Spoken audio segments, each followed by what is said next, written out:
Hello，好耐冇見啦！電影號外重新開返啦，睇下有冇機會可以錄多啲節目俾大家睇下。咁今日咧特登重開嘅原因咧，都有個引發點嘅，就係我自己一個好朋友啦，袁建滔先生啦，佢嚟緊會有一套動畫片會上嘅，或者咁講啦，佢都應該講話係 live， 即係實拍同電腦動畫一個合成嘅，即係唔係全動畫啦，有啲地方係實拍嘅。咁部戲叫做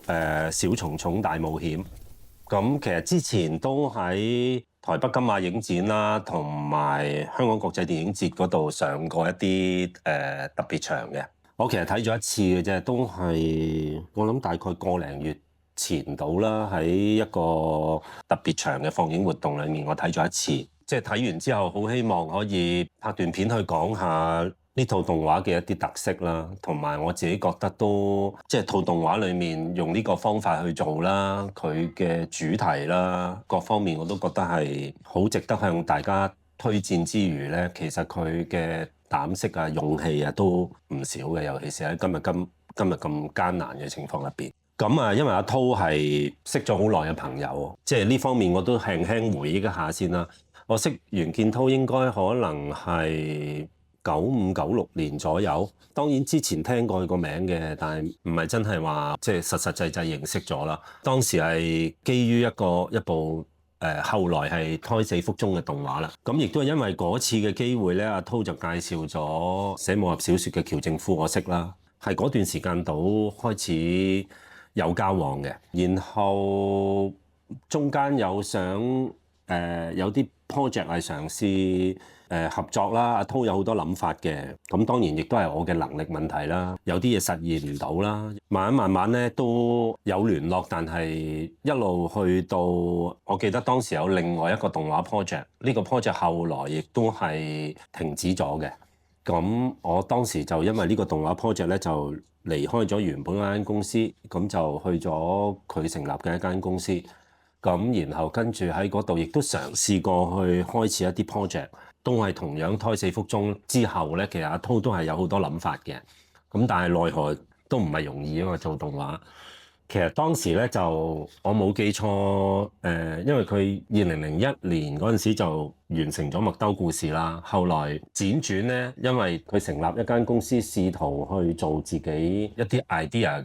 嘅影片嘅時候咧，收入太差啦，經營唔到落去咧。其實結束咗之後咧，佢就叫埋我一齊去幫手做《菠蘿油王子》。咁然後嗰陣時係2004年嘅，咁後來佢去咗做長江7號啦。咁我又翻去以前嗰間公司做特技片嘅。2019年嘅時候咧，佢就改咗黎河先生大偵探福爾摩斯。咁當時有一部動畫片叫《逃獄大追捕》咧，佢同埋我哋另外一個朋友 Matthew 係聯合執導嘅。咁直至到2026年就有小蟲蟲大冒險啦。即係我點解想由呢度講一講先咧？其實我一路識佢咁耐咧，佢有好多想法。亦都可以咁講，佢可能係我其中一個認識嘅朋友裏面咧，不停有 idea， 不停有創作嘅夢啊，要去實現嘅。我想講夢咧，就唔係浪漫化咗佢，而係確實係有陣時係一啲夢想嚟嘅啫，好難實現嘅。而佢自己一個人能夠完成到嘅作品咧，佢係做過唔少嘅，包括小説啦、做漫畫啦嚇。近年嘅漫畫支援計劃裏面嘅，佢都有一啲佢自己編劇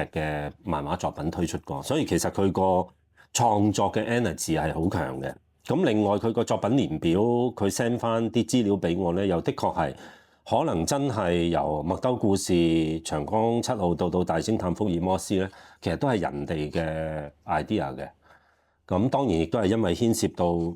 資金啦，請佢做嘢嘅人啦。咁小蟲蟲大冒險可以係一個佢自己嘅想法嚟嘅，亦都特別講一講。如果話睇翻佢資料咧，都係誇張嘅，因為佢原來都2007年開始有呢個 idea 嘅，即係想做呢個昆蟲有關嘅動畫啦。當然中間有好多演變。The idea of a mighty adventure come up in 2007. The story is very simple. 佢個構思其實即係好漫長嘅，亦都係基於好多單位有幫佢手去嘗試融資啦，或者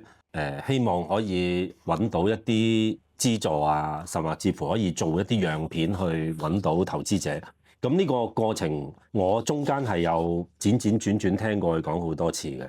咁直至到咧佢起動而家呢個 project 嘅時候咧，其實唔係咁容易嘅，所以我好想特別拍條片去講一講，就係首先佢而家小蟲蟲大冒險裏面咧，其實有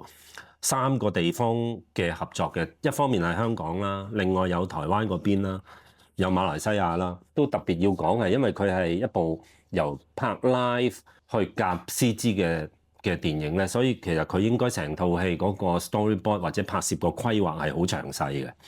咁呢個佢照做啦，咁其他嘢就都要外判嘅。動畫除咗有馬來西亞嗰邊，亦都交過俾芬蘭同埋印尼嘅公司去幫手。所以其實如果你話小蟲蟲大冒險望落去咧，包括佢個景觀咧，佢拍攝嘅一啲城市嘅景觀咧，確實係唔係香港嚟嘅。所以有啲人咧，亦都唔怪得佢哋咧，就係望落去佢個預告片入邊，如果出現咗一啲城市嘅景觀或者睇過嘅人咧，可能會第一個感覺咧，佢並唔係一個好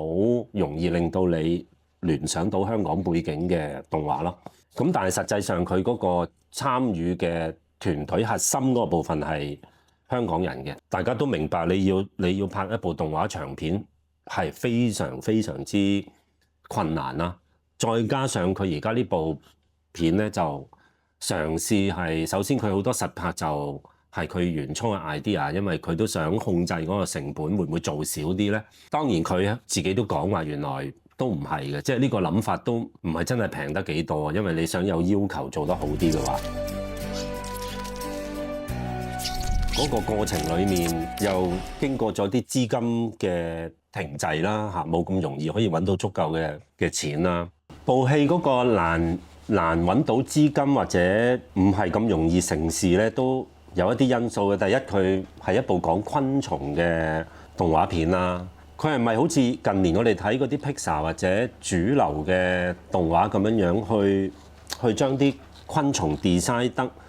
好 cute 啊，去盡量用可愛去 sell 觀眾咧？佢唔係嘅，佢其實都當然佢擬人化咗嘅，但係佢係咪真係要追求一種好卡通化、好賣到產品，好似一個好討好所有小朋友或者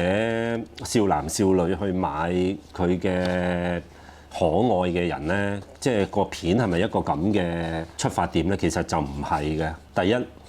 因為佢個 direction 係咁，就唔係咁容易話令到投資方或者其他人覺得，咦有機會賣座喎，可能都會卻步啦。另外就係因為佢全條片裡面咧，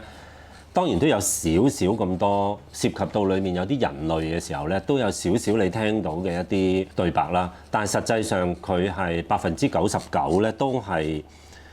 冇對白嘅，都係由一啲昆蟲嘅聲音啦，佢哋作出某啲交流嘅時候，一啲根據昆蟲嘅特性。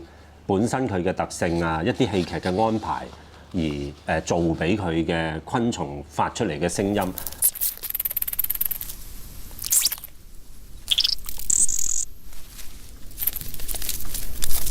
加埋環境聲啦、天氣啦各種嘅原因，咁冇對白咧都係一個難集資嘅原因嚟嘅，因為好多人覺得即係冇對白咁咪會好容易好悶咯，尤其是今時今日。我哋睇開一啲短片嘅時候咧，其實佢係充塞住好多對白，用好多資訊去塞俾你。咁呢部片好明顯就唔係走呢個方向啦，所以難嘅。咁但係我都必須要講，我係好佩服佢嘅堅持啦。第一，呢個 project 堅持咗好耐啦。若果唔中意用堅持呢個字眼，或者我咁講啊，可能都係一種固執。總之佢執着於想完成呢一樣嘢，想做到呢一樣嘢。其實呢個背後都有種堅執嘅嘢一路支撐住，先至可以做完一部咁有難度嘅動畫啦。再加上我好欣賞嘅就係咧，我已經好耐冇睇過一部由香港人發想，即係香港人自己創作嘅電影裏面咧，好似佢咁樣，佢咁有心機去諗一個故仔。然後佢針對嘅對象其實係小朋友啦，當然我講嘅小朋友唔係話套戲變得好幼稚，大人唔入去睇，唔係咁嘅意思。我絕對相信，如果大人入去睇呢，一樣會 enjoy 嘅。不過我嘅意思係話，佢針對嘅裡面嗰幾隻小昆蟲嘅歷險啦，佢哋去冒險嗰個經過所產生嘅友情，裡面有一啲得與失嘅嘢，亦都有好多嘅失望啊，或者難過喺裡面。而嗰部戲呢，佢冇睇少過觀眾嘅理解力，佢唔會好似 Pixar 嗰套《理想奇兵》咁樣，佢不停用萌嘅樣啊、表情啊去討好觀眾為主，然後嗰個 message 嘅嗰個部分要傳遞出去嗰個部分咧，佢降到嗰個深度去到最低為止啊，即係令到你好容易吸收。但係實際上佢係咪真係感動到觀眾呢？或者佢講緊嘅嘢係咪真係一樣你信服嘅嘢呢？例如佢講嘅環境啊，或者所謂城市開發啊，佢講嘅嗰種可能佢反對呢樣嘢，或者佢對呢樣嘢有意見，好似理想奇兵咁，咁係咪真係好有說服力、好有趣味性呢？咁我覺得，如果相對嚟講咧，小蟲蟲大冒險咧，佢講緊嗰樣嘢，可能真係單單講某種嘅成長啊，嗰幾隻小昆蟲嘅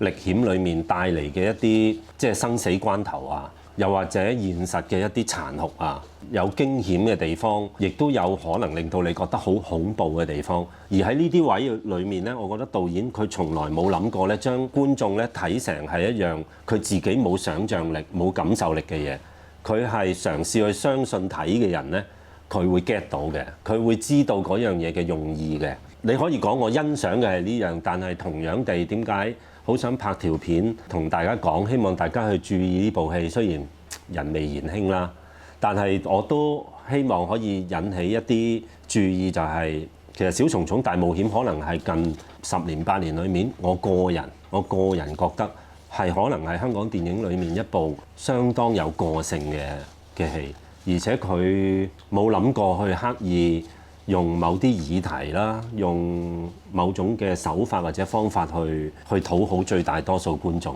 即係佢保留返自己好多原初嘅諗法。我亦都知道我哋大家一齊成長嘅時候睇好多譬如我哋好中意睇呢個伴我同行啦、Stand by me 啦，好中意睇一啲講年青人去歷險嘅嘢啦。我哋以前睇嘅動畫啦、電影、電視卡通啦，咁我覺得呢啲元素呢，就正正因為呢個係袁建滔自己嘅 original 嘅故，即係創作出嚟嘅故仔，佢可以盡量喺裡面發揮。當然佢有個限制嘅，個限制就係始終錢唔係多，咁佢要慳住做。我想分享嘅就係呢個，亦都係點解錢少喺裡面變成咗一種推動力呢？我見到佢有好幾場戲，譬如緊張，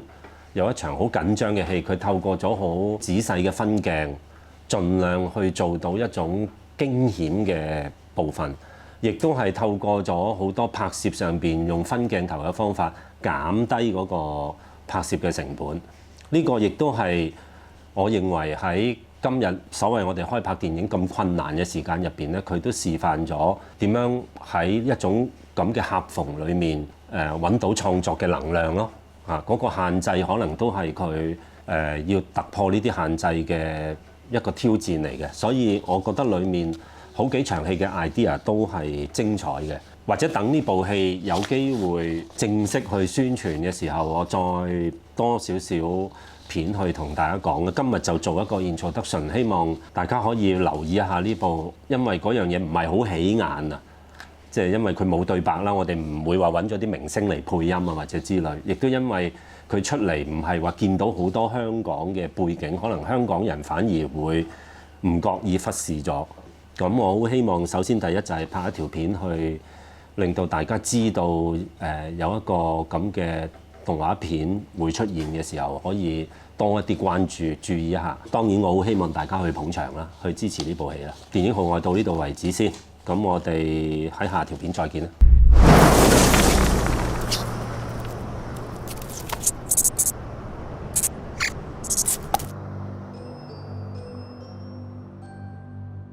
我好似之前聽過佢講過個 Anvola 都有啲嗰個 present 嘅方法都有啲改動嘅，係啊，大家去睇下。同埋我知道有啲朋友話，即係都唔知幾時拍手掌好，即係佢中意嘅話。係啊係啊係啊！咁如果睇到嗰度，大家覺得我覺得好好睇喎，需要拍手掌嘅就拍手掌。